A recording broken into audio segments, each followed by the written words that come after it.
right. There he is, ready to Yes, go. sir. All right, man. Break it down for us. Joey Taylor, released from FS1. Okay, all right. Damn, I wasn't ready for that one. Yeah, right. I see the Dolphins connection though. Jason Taylor. No, I wasn't even thinking that. I was just busting balls just to kind of, throw everything Yeah, from the get-go. that's funny. That's funny. What the hell do I have to do with that shit? Yeah. Why are you getting me involved in that? Oh, that was kind of the idea. Will Jonas Savanaya be a holdout, my friend? Yeah, that's the big question right now. Is rookies are reporting for camp actually today, so a week before the rest of all the veterans get in. So unless we see something where he has signed, then right now that's what it's looking like. So Jonas Savai and I actually, I know I'm not supposed to promote Miami Herald stuff, but Omar Kelly wrote a great column breaking it down.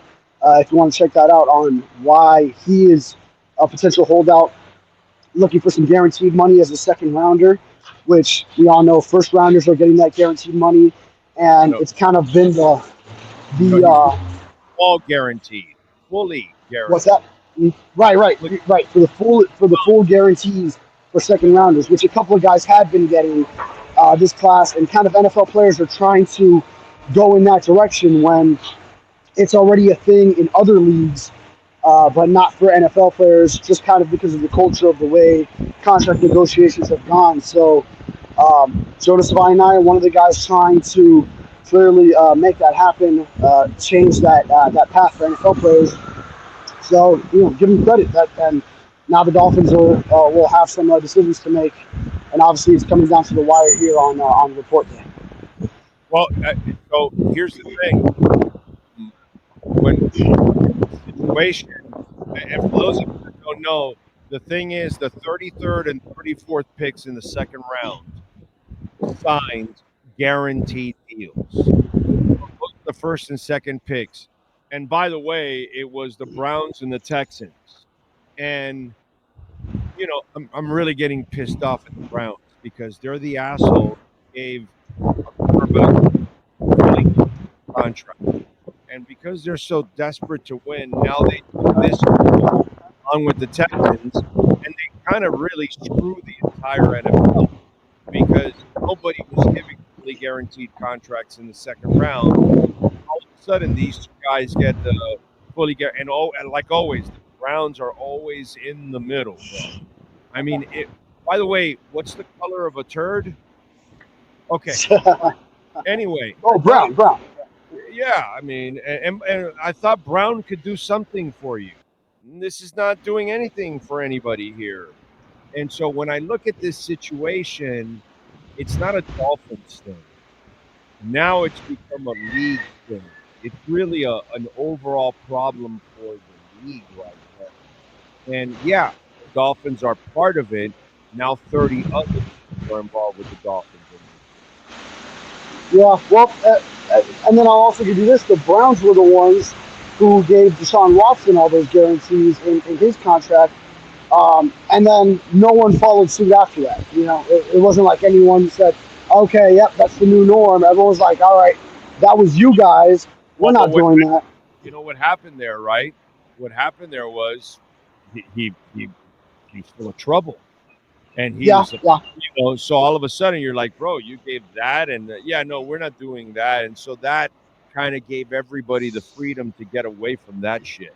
You know what I'm saying? Even though Kirk Cousins has been pulling it off for the last few years, you know what I'm saying? But it kind of, but this now really puts a wrench into it, and now it creates a problem not just for the Dolphins, for the rest of the league. Yeah, for the rest of the league.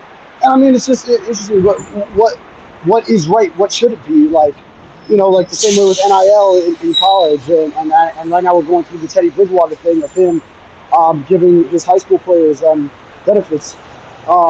It's just, is he actually doing what's right? Like, should second rounders in this case also be getting some of these guarantees, especially a guy who the Dolphins felt strongly enough to trade up for? So are we going toward what should be? Is the other. Yeah, go ahead. Go. Whoa. Teddy Bridgewater was not giving jack shit.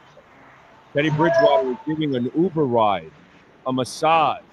He was Oh painting yeah, the windows. He wasn't putting money in somebody's bank.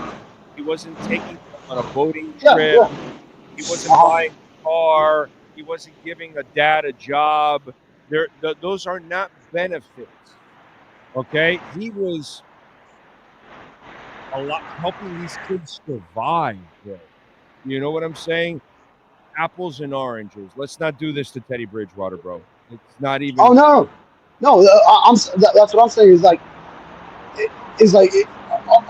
should we now go look at that situation and say no, he's actually doing this right, not that he shouldn't be punished for it. Same way as, okay, is it right that Jonas is fighting for second rounders to get these guarantees? You're talking about it as, all right, now you're screwing the rest of the league because now they're all going to have to be paying second rounders eventually, or should it be that way? You It's get your kind of arbitrary where we draw the line. Can you get your money back with Tyreek for quitting? I'm asking. Can you? I'm just wondering. Can you get Yes. your money back from? Can you get your money back from Chubb when he's out for the year? Can you get your money Oh back? yeah. Get your money back from Jalen Phillips when he's out for the year? I'm just wondering. Yeah, no, I'm not. This is football, bro. I'm not giving you a guaranteed contract. I can give you some guarantees. See, I Yeah. get it. And you brought up Omar Kelly, which is a great example of a guy that has no objectivity whatsoever and is completely all players. Okay, so he Mm. is got a slant in that sense. He doesn't have objectivity and all of that. And so, yeah, you got to look at it objectively. If you're an owner, you're playing a brutal game. How would you give a guaranteed contract to a Jalen Ramsey? How's that working out? You know what Yeah. I'm saying? So There's a ton of examples. if Yeah. I'm the Miami Dolphins, I ain't giving you a guaranteed contract, bro. There's a lot of things that you can do that I can't get my money back. You know what I'm saying? So, you want it all one way, but you can't. Okay, so you want guarantees? Great. You got to give us all the money back if you get arrested. You got to give us all the money back if you get injured. You got to give us 70% of the money back if you get injured. You got to give us 100% back if you have a domestic violence charge. You know what I'm Yeah. saying? That's fair. Yeah, you damn right it's fair. Of course it's Hmm. fair. But that's the stuff that everybody writers conveniently leave out, and you got to look at both sides of it. You know what I'm saying? So, what do you think about this? Do you think we end up in a bad situation because of everything else around it? Because of the league? Yeah. Right now, tough to say. These things tend to figure themselves out at some point. But now we are on rookie report day. Still not hearing anything about him officially signing or having that a settlement into this. So um, now, yeah, we are getting into the dangerous situation of this affecting training camp. Of course, rookies are reporting a week early. So if within this week it gets done, I'm not too worried about Jonas coming in when the veterans are there and then just catching up on everything. I feel like he's a really solid player. Had a strong OTAs and minicamp session.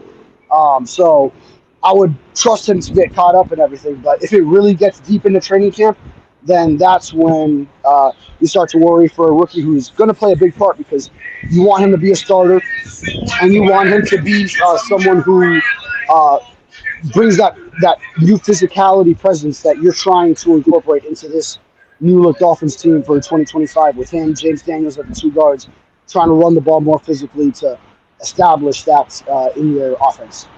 Yeah. By the way, if you can mute when I'm asking you a question, so that way the wind doesn't affect as much.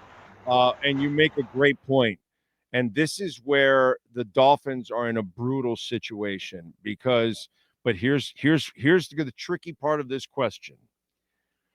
Miami has not handled anything on the offensive side with any kind of urgency. The coach's job is on the line. Supposedly the front office job is on the line. I don't believe that. But you lost your tight end, and or he wanted a new contract. You said, no, we'll trade you away. You haven't really gone out of the way to really, like, you know, boost this offense up to the point where, okay, we're ready to go. We're ready. We're trying to get into the playoffs. You traded away a pick.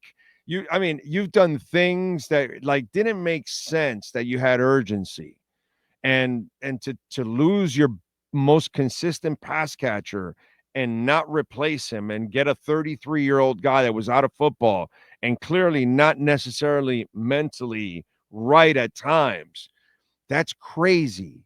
So you would think, okay, you desperately need Savanaya now because you got to get him in sync with the line. You got to instill the culture you're talking about and getting physical and all that.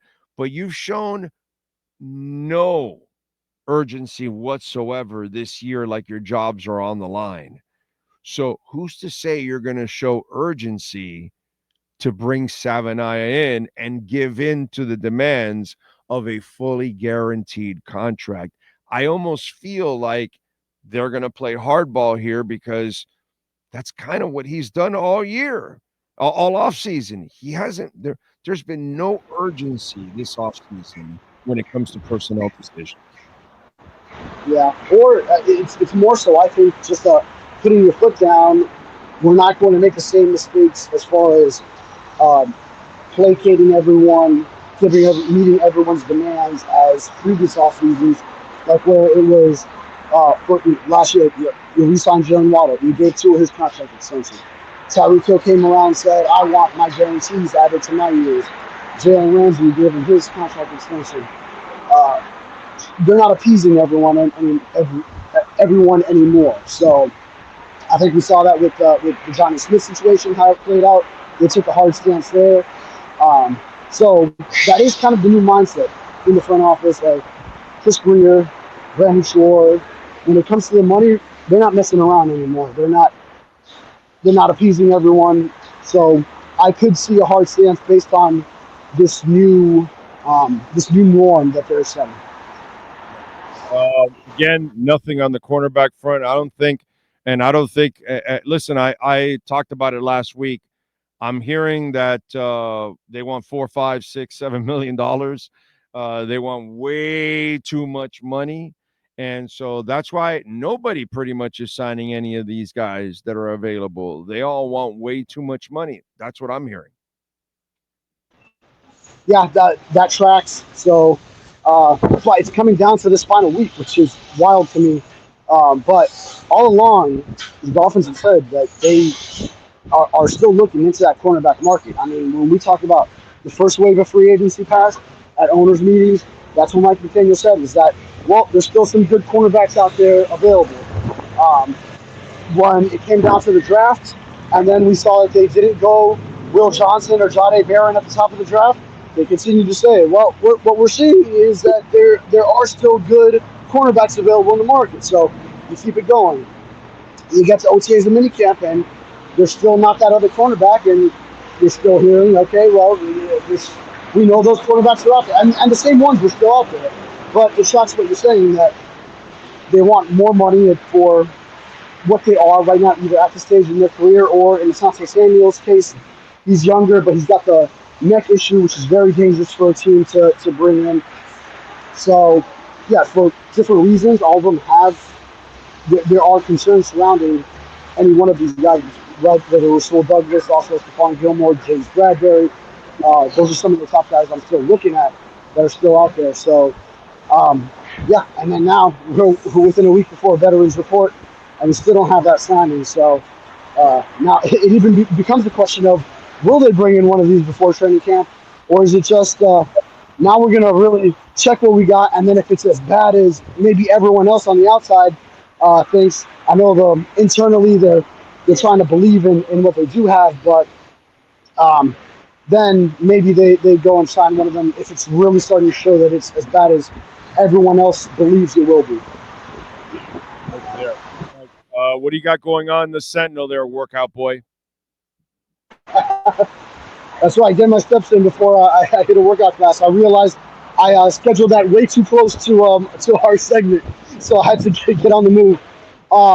Yeah, we have our countdown to camp series coming out. So myself and Chris Perkins are rolling out different storylines heading into Dolphins training camp. So we're getting the last ones out this week. I already had one up on Dolphins O-line. If the changes could help protect Tua, bring better run blocking, physical presence to the offense.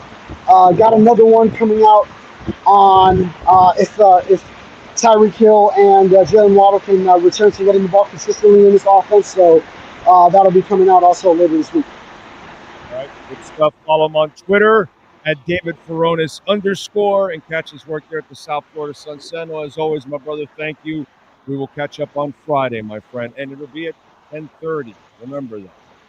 Yeah, got it. I won't schedule anything near it. Okay. You gotta love him. All right, Welt Rheaume, and you love Jeff Welt and Daniel Rheaume. There's nobody better. I've been telling you about them for years now, dude. Okay, they're starting their 6th year with us because we are now starting our 6th year here on the platform, which is amazing. Jeff Welt and Daniel Rheaume, they've been with us from day one. 954-966-4646, and so many of our listeners. It's the beauty. Well, it's really not. It's beauty that you called them, but I don't want you in that situation. I don't really want you to call Welt Rheaume because I don't want you to be facing bankruptcy or homeowner property damage or condo damage or business owner claims or commercial litigation or personal injury. That's like bad news. But if it happens, you call them, man. Consultation's completely free. You can explain your situation and they'll tell you if you got a case or not. And we're in hurricane season. And you see what's going on in Jersey and New York and San Antonio. Those aren't hurricanes. We have water events now because there's so much humidity in the air now that now you get more rain than you normally ever would. So now we have flooding that happens. And if you see brown spots in your roof, maybe we had a downpour that was brutal and it created a leak. Call Welt Rheaume. They send over their adjusters. And then they call the insurance company. Never, ever call the insurance company. So save the number. You might need it now. You might never need it. You might need it a month from now, 6 months from now, a year from now. You have it on your cell phone. You can call them right away. Welt and Rheaume, 954-966-4646.